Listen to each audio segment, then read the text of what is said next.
ଜଙ୍ଗଲରେ ଗୋଟିଏ କାଳୁକାଉ ରହୁଥିଲା। ସେ ଗୋଟିଏ ବଦମାସ ଆଉ ଭାରି ଅଳସୁଆ ଚଢ଼େଇ ଥିଲା। ସେ କିଛି ବି କାମ କରୁନଥିଲା। ସେ ସବୁବେଳେ ଅନ୍ୟମାନଙ୍କଠୁ ମାଗିକି ଖାଉଥିଲା, ନହେଲେ ତ ଚୋରି କରି ଆଣି ଖାଉଥିଲା। କାଳୁ ଭାଇ, ବର୍ଷା ଋତୁ ଆରମ୍ଭ ହୋଇଯିବ। ଆମକୁ ଆମର ବସାର ମରାମତି ଆରମ୍ଭ କରିଦେବା ଉଚିତ, ଆଉ ଭୋଜନ ବି ପୂର୍ବରୁ ସଂଗ୍ରହ କରିଦେବା ଉଚିତ, ଯାହା ଦ୍ୱାରା ଆମକୁ ବର୍ଷା ଋତୁରେ ହଇରାଣ ହେବାକୁ ପଡ଼ିବନି, ଆଉ ଆମେ ଆରାମରେ ଘରେ ରହିପାରିବା। ଗତ ବର୍ଷ କଥା ମନେ ଅଛି ନା? ଯେତେବେଳେ ବର୍ଷା ଆରମ୍ଭ ହୋଇଥିଲା, ବନ୍ଦ ହେବାର ତ ନାଁ ହିଁ ନେଉନଥିଲା। ସେତେବେଳେ ତମକୁ କେତେ କଷ୍ଟ ହୋଇଥିଲା। ସେତେବେଳେ ତମକୁ ଭୋଜନ ପାଇଁ ଘର ଘର ବୁଲି ମାଗିବାକୁ ପଡ଼ିଥିଲା।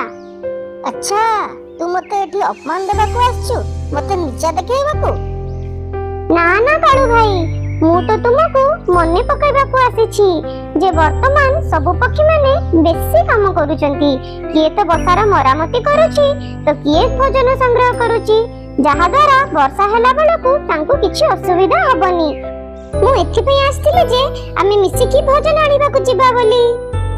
ମୁଁ ବୋକା ନୁହେଁ, ମୋତେ ବି ବର୍ଷା ଦିନ ପାଇଁ ଚିନ୍ତା ଅଛି। ତୁ ଏକୁଟିଆ ଚାଲାକ ନୁହେଁ ଜଙ୍ଗଲରେ। ଯା, ମତେ ତୁ ଏତେ ଜ୍ଞାନ ଦେନି। ତୋ କଥାରେ ମୋ ମୁଣ୍ଡ ଟିଣ ହେଇଗଲାଣି। ଏବେ ମତେ ଆରାମ କରିବାକୁ ଦେ। ଯେତେବେଳେ ମୋ ମନ ହେବ ମୁଁ ମୋର ସବୁ କାମ କରିନେବି। ତା ଛଡା ବହୁତ ଦିନ ଅଛି ବର୍ଷା ଦିନ ଆସିବାକୁ। କାଳୁ ଭାଇ, ତମେ ତ ରାଗି ଯାଉଛ। ମୁଁ ତମ ଭଲ ପାଇଁ କହୁଥିଲି ମ। ଆଗକୁ ତମର ଇଚ୍ଛା। ଏଥର ବର୍ଷା ଦିନେ ଆସିବନି ମୋ ଘରକୁ କିଛି ମାଗିବାକୁ। ଏମିତି କହି ରାନୁ ସେଠାରୁ ଚାଲିଗଲା। ବଡ ଆସିଲା ମୋର ଚିନ୍ତା କରିବାକୁ। ଯେବେ ମୁଁ ଆରାମ କରିବାକୁ ବାହାରେ, ଆସିଯାଏ ମୋ ମୁଣ୍ଡ ଖାଇବାକୁ। ଏମାନେ ସମସ୍ତେ ମତେ ଜଳନ୍ତି। ଏମିତି କହି କାଳୁ ନିଜ ବସାରେ ଆରାମ କରିବାକୁ ଲାଗିଲା। ନା ସେ ନିଜ ବସାର ମରାମତି କଲା, ନା ସେ ଭୋଜନ ଆଣିବାକୁ ଗଲା।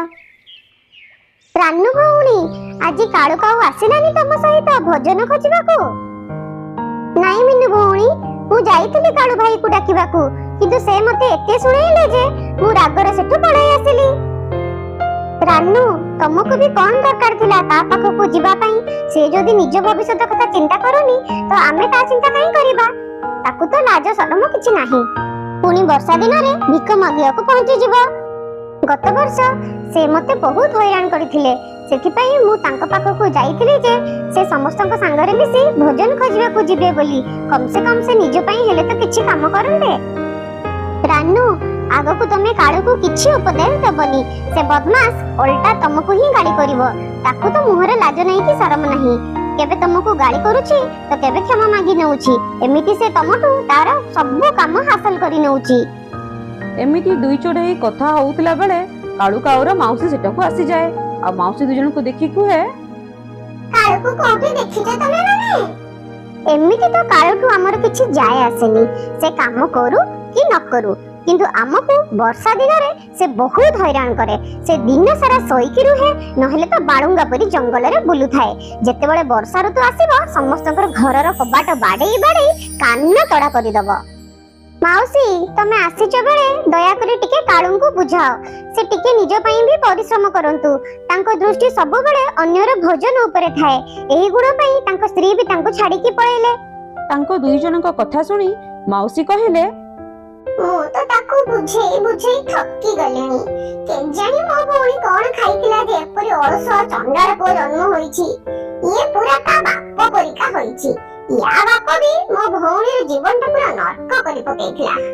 ଆଜି କାଳୁ ସହ ଭେଟ ହଉ, ମୁଁ ଆଜି ତା କଥା ଭଲରେ ବୁଝିବି। ମାଉସୀ, ଏବେ ସନ୍ଧ୍ୟା ହେଇଗଲାଣି। କାଳୁ ଭାଇ ତାଙ୍କ ବସାକୁ ଫେରି ଯାଇଥିବେଣି। ହଉ ଠିକ ଅଛି, ତାହେଲେ ମୁଁ ଯାଉଛି। ଏମିତି କହି ମାଉସୀ ସେଠାରୁ ପଳାନ୍ତି।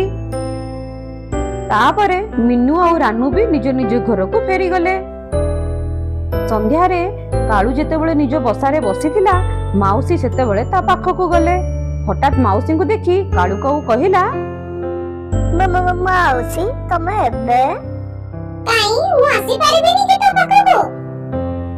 ନା ନା, ମୋର ଏଇଆ ମତଲବ ନଥିଲା। ମୁଁ ଆଜି ରାତିରେ ତୋ ବସାରେ ରହିବି। କଣ? ମୋ ମତରେ ତମେ ବହୁତ ବଢିଆ କଲ ଯେ ମତେ ଦେଖା କରିବାକୁ ତମେ ଏଠିକି ଆସିଗଲ। ମୁଁ ତମକୁ ବହୁତ ମନେ ପକାଉଥିଲି। ଏସବୁ କଥା ପଛରେ କହିବୁ। ଏବେ କିଛି ମତେ ଖାଇବାକୁ ଦେ, ମତେ ବହୁତ ଭୋକ ହଉଛି। ଏମିତି କଥା ଶୁଣି କାଳୁ ଚିନ୍ତାରେ ପଡିଗଲା, କାରଣ ଖାଇବା ପାଇଁ ତ ସିଏ ଅନ୍ୟମାନଙ୍କ ଉପରେ ନିର୍ଭର କରୁଥିଲା। ସେ ମାଉସୀକୁ କୋଉଠୁ ଖାଇବାକୁ ଦିଅନ୍ତା? ସେ ନିଜେ ତ ଖାଇବା ଚୋରି କରିକି ଖାଇଥିଲା। ସେଥିପାଇଁ କାଳୁ କହିଲା, ମାଉସୀ, ତମକୁ ତ ଜଣାଥିବ ମୁଁ କେତେ ପରିଶ୍ରମୀ। ମୁଁ ପରିଶ୍ରମୀ ବୋଲି ଜଙ୍ଗଲରେ ସବୁ ପକ୍ଷୀ ମତେ ବହୁତ ସମ୍ମାନ କରନ୍ତି। ଜଙ୍ଗଲରେ ସବୁ ପକ୍ଷୀ ମାନଙ୍କଠୁ ମୁଁ ସବୁଠୁ ଶକ୍ତିଶାଳୀ। ମୋ ତୀକ୍ଷ୍ଣ ଦୃଷ୍ଟିରୁ ଆଜି ପର୍ଯ୍ୟନ୍ତ କେହି ବଞ୍ଚି ପାରୁନାହାନ୍ତି। ମୁଁ ସବୁଠୁ ଉଞ୍ଚା ଉଡ଼ିପାରେ। ସେଥିପାଇଁ ଜଙ୍ଗଲରେ ପକ୍ଷୀମାନେ ମତେ ନିଯୁକ୍ତି କରିଛନ୍ତି ରାତିରେ ଜଙ୍ଗଲ ଜଗିବା ପାଇଁ। ମୁଁ ଯାଉଛି ଜଙ୍ଗଲରେ ଗୋଟେ ପରିକ୍ରମା କରିକି ଆସେ। ମୁଁ ଆସିଲା ବେଳେ ତୁମ ପାଇଁ ଭୋଜନ ନେଇକି ଆସିବି। ହଁ ଯା, କିନ୍ତୁ ଜଲ୍ଦି ଆସିବୁ। ତାପରେ କାଳୁ ସିଧା ରାନୁ ଘରକୁ ଗଲା। ରାନୁ ଭଉଣୀ, କବାଟ ଖୋଲ, କବାଟ ଖୋଲ ରାନୁ ଭଉଣୀ। କାଳୁ କଥା ଶୁଣି ରାନୁ ବାହାରକୁ ଆସିଲା। କାଳୁ ରାନୁକୁ କହିଲା, ରାନୁ, ଆଜି ସକାଳର ଦୁର୍ବ୍ୟବହାର ପାଇଁ ମତେ କ୍ଷମା କରିଦେବ। କିଛି କାରଣ ପାଇଁ ସକାଳେ ମୋ ମନ ଭଲ ନଥିଲା।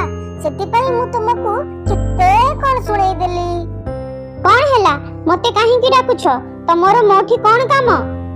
ମତେ କିଛି ଭୋଜନ ଦରକାର ଥିଲା। ମୋର ମାଉସୀ ହଠାତ୍ ପଳେଇ ଆସିଛନ୍ତି। ତାଙ୍କୁ ବହୁତ ଜୋରରେ ଭୋକ ଲାଗୁଛି। ଯଦି ଦିନ ହୋଇଥାନ୍ତା ମୁଁ କିଛି ବ୍ୟବସ୍ଥା କରିଦେଇଥାନ୍ତି, କିନ୍ତୁ ଏବେ ରାତି ହେଇଗଲାଣି। ଏବେ ମୁଁ କୋଉଠୁ ଯୋଗାଡ଼ କରିବି? ଆଜି ପାଇଁ କେବଳ ତମେ ମତେ ସାହାଯ୍ୟ କରିଦିଅ। କିଛି ଖାଇବାକୁ ଦେଇଦିଅ। ମୁଁ କାଲି ଫେରେଇ ଦେବି। ଆଉ କାଲିଠୁ ମୁଁ ତୁମ ସହ ଭୋଜନ ଆଣିବାକୁ ଯିବି।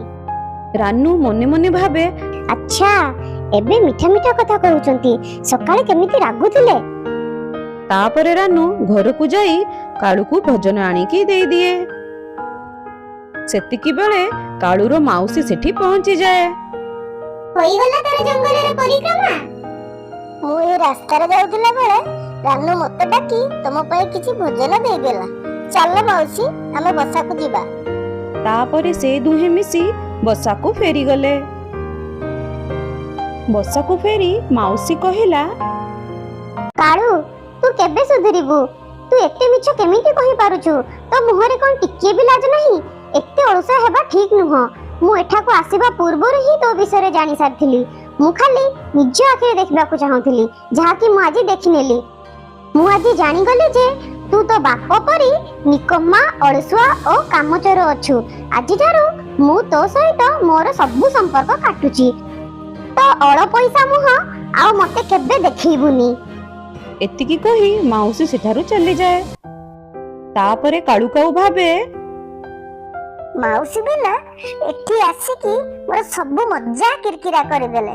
ମୁଁ ଆରାମରେ ଶୋଇବାକୁ ଯାଉଥିଲି, ମାଉସୀ ଆସିକି ସବୁ ଗଡବଡ କରିଦେଲେ। ଭଲ ହେଲା ପଳେଇଲେ। ମୁଁ ଏବେ ଆରାମରେ ଶୋଇବି। ଏହା ଭାବିକି କାଳୁ ନିଜ ବସାରେ ଶୋଇଗଲା। ସକାଳୁ ସକାଳୁ ରାନୁ ପୁଣି କାଳୁ ପାଖକୁ ଆସେ ଆଉ ରାନୁ କୁହେ, କାଳୁ ଭାଇ ଉଠ। କାଲି ତମେ କହିଥିଲ ମୋ ସହ ଭୋଜନ ଆଣିବାକୁ ଯିବ ବୋଲି। ରାନୁ କଥା ଶୁଣି କାଳୁ ନିଦରୁ ଉଠିଯାଏ ଆଉ କୁହେ, ଓହୋ ରାନୁ, ତମେ ମୋର ଏତେ ବଢିଆ ସ୍ୱପ୍ନ ଭାଙ୍ଗିଦେଲ। କଣ ହେଲା ଯେ ତମେ ଏତେ ରଡୁଛ? କାଲି ତମେ ହିଁ କହିଥିଲ ମୋ ସାଙ୍ଗରେ ମିଶି ଭୋଜନ ଆଣିବାକୁ ଯିବ ବୋଲି। ଦେଖ, ଆଜି ବର୍ଷା ହେବ ବୋଲି ଲାଗୁଛି। ଚାଲ ଆମେ ଶୀଘ୍ର ଯାଇ କିଛି ଭୋଜନ ନେଇ ଆସିବା। କିଛି ବର୍ଷା ଫର୍ଷା ହବାର ନାହିଁ। ତୁମେ ଯାଅ, ମୁଁ ପରେ ଯିବି। କାଳୁ କଥା ଶୁଣି ରାନୁ ସେଠାରୁ ଚାଲିଯାଏ ଆଉ କାଳୁ ପୁଣି ଆଉଥରେ ଶୋଇପଡେ। ରାନୁ, ଆଜି ବି କାଳୁ ଆସିଲାନି ତମ ସହ ଭୋଜନ ପାଇଁ? ନାଇଁ ମିନୁ, ସେ କାଲି କହିଥିଲେ ମୋ ସାଙ୍ଗେ ଆସିବେ ବୋଲି। ଆଜି ପୁଣି ଆଗ ପରି ମନା କରିଦେଲେ। ତୁମେ ତାକୁ ଭୋଜନ ଦିଅ ହିଁ କଣ ପାଇଁ? ତା ଗୁଣ ତ ତମେ ଜାଣିଛ। କଣ କରିବି, ସେ ଏମିତି ନେହୁରା ହୋଇକି ମାଗନ୍ତି ଯେ ମୁଁ ମନା କରିପାରେନି, କିନ୍ତୁ ଆଗକୁ ମୁଁ ତାଙ୍କୁ କିଛି ବି ଦେବିନି। ଏମିତି ଦୁହେଁ କଥା ହଉଥାନ୍ତି କି ସେତିକି ବେଳେ ହଠାତ୍ ବର୍ଷା ହେବାକୁ ଲାଗିଲା ଆଉ ଦୁଇ ଜଣ ନିଜ ନିଜ ବସାକୁ ଫେରିଗଲେ। ଏପଟେ କାଳୁର ତ ଭଲ ଘର ନଥିଲା। ସେ ବର୍ଷାରେ ଭିଜୁଥିଲା ଆଉ ତା ପାଖେ ଖାଦ୍ୟ ବି ନଥିଲା ଖାଇବାକୁ। କାଳୁକୁ ଜୋରରେ ବି ଭୋକ ଲାଗୁଥିଲା। ତାପରେ କାଳୁ ଭାବିଲା, ଆରେ ଆରେ, ବର୍ଷା ଏତେ ଶୀଘ୍ର କେମିତି ଆସିଗଲା? ଏମିତି ବର୍ଷା ହେବା ଯଦି ମୋ ବସାରେ ତ ପୁରା ପାଣି ପଶିଯିବ। ମୋତେ ତ ଜୋରେ ଭୋକ ବି ହେଲାଣି। ଏବେ କଣ କରିବି? ଯାଉଛି ରାନୁ ପାଖକୁ ଯିବି, କାଳେ ଦୟାକରି କିଛି ସେ ଖାଇବାକୁ ଦେଇଦେବ। ଏମିତି ଭାବି କାଳୁ ଖାଦ୍ୟ ପାଇଁ ରାନୁ ପାଖକୁ ଯାଏ। ରାନୁ ଭଉଣୀ, ମତେ ଟିକେ ସାହାଯ୍ୟ କର, ଦୟାକରି କିଛି ଖାଇବାକୁ ଦେଇଦିଅ। ଏବେ ମୁଁ ବର୍ଷାରେ କୁଆଡେ ଯିବି ଯେ ଭୋଜନ ପାଇଁ? ମତେ ବହୁତ ଜୋରରେ ଭୋକ ଲାଗୁଛି, ମତେ ଟିକେ ଖାଦ୍ୟ ଦିଅ ରାନୁ ଭଉଣୀ।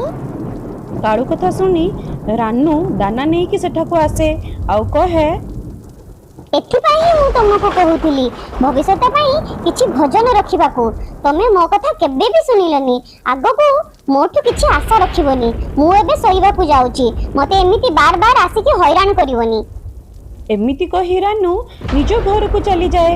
କାଳୁ ଦାନା ଖାଇନିଏ ଆଉ ନିଜ ବସାକୁ ଫେରିଯାଏ। କାଳୁ ଯେତେବେଳେ ନିଜ ବସାକୁ ଯାଏ ଦେଖେ କି ତା ବସା ପୁରା ପାଣିରେ ଭରି ଯାଇଛି। ଏପଟେ ବର୍ଷା ଛାଡ଼ିବାର ତ ନାଁ ହିଁ ନେଉନଥିଲା। ନିଜ ପକ୍କା ଘର ନଥିବାରୁ କାଳୁ ରାତି ସାରା ବର୍ଷାରେ ଭିଜୁଥିଲା ଆଉ ଭାବୁଥିଲା, ମୁଁ ଯଦି ରାନୁ କଥା ଶୁଣିକି ମୋ ପାଇଁ ପକ୍କା ଘର ବନେଇ ଦେଇଥାନ୍ତି, ମୁଁ ଏତେ ହଇରାଣ ହେଇନଥାନ୍ତି। ଆଉ ସେ ସାହାଯ୍ୟ ପାଇଁ ବି କାହା ପାଖକୁ ଯାଇଥାନ୍ତା। ତାର ତ କାହା ସାଙ୍ଗରେ ପଡୁ ହିଁ ନଥିଲା ଆଉ ରାନୁ ବି ତାକୁ ସାହାଯ୍ୟ କରିବାକୁ ମନା କରିଦେଇଥିଲା। ଏମିତି ହିଁ ସକାଳ ହେଇଗଲା ଆଉ ବର୍ଷା ଛାଡ଼ିଗଲା। ରାନୁ କାଳୁର ହାଲଚାଲ ଦେଖିବାକୁ କାଳୁ ପାଖକୁ ଗଲା। ସେତେବେଳେ ରାନୁ ଦେଖିଲା ଯେ କାଳୁ ଜ୍ୱରରେ କମ୍ପୁଛି। ତାପରେ ରାନୁ ଶୀଘ୍ର ଯାଇ ଔଷଧ ଆଣି କାଳୁକୁ ଦେଲା। ଟିକେ ସମୟ ପରେ କାଳୁ ଠିକ ହୋଇଗଲା ଆଉ ରାନୁକୁ କହିଲା, ଧନ୍ୟବାଦ ରାନୁ ଭଉଣୀ, ତୁମେ ନଥିଲେ ମୁଁ ବଞ୍ଚି ନଥାନ୍ତି। ତୁମେ ମତେ ଔଷଧ ଦେଇ ମୋ ଜୀବନ ବଞ୍ଚାଇ ଦେଇଛ। ଖାଲି ବର୍ଷାରେ ଭିଜି ମୁଁ ବୁଝି ସାରିଛି ଯେ ବଞ୍ଚିବା ପାଇଁ ଖାଦ୍ୟ ଓ ପକ୍କା ଘର ଜରୁରୀ। ମୁଁ କଥା ଦଉଛି ମୁଁ ବି ପକ୍କା ଘର ବନେଇବି ଓ ଭବିଷ୍ୟତ ପାଇଁ ଖାଦ୍ୟ ବି ବଞ୍ଚେଇବି। ତ ସାଙ୍ଗମାନେ, ଏଇ କାହାଣୀରୁ ଆମେ ଶିକ୍ଷା ପାଇଲୁ ଯେ ଆମକୁ ଅଳସୁଆ ହେବା ଜମା ବି କଥା ନୁହଁ, କାରଣ ଅଳସୁଆ ସବୁବେଳେ ହିଁ ଦୁଃଖ ପାଏ।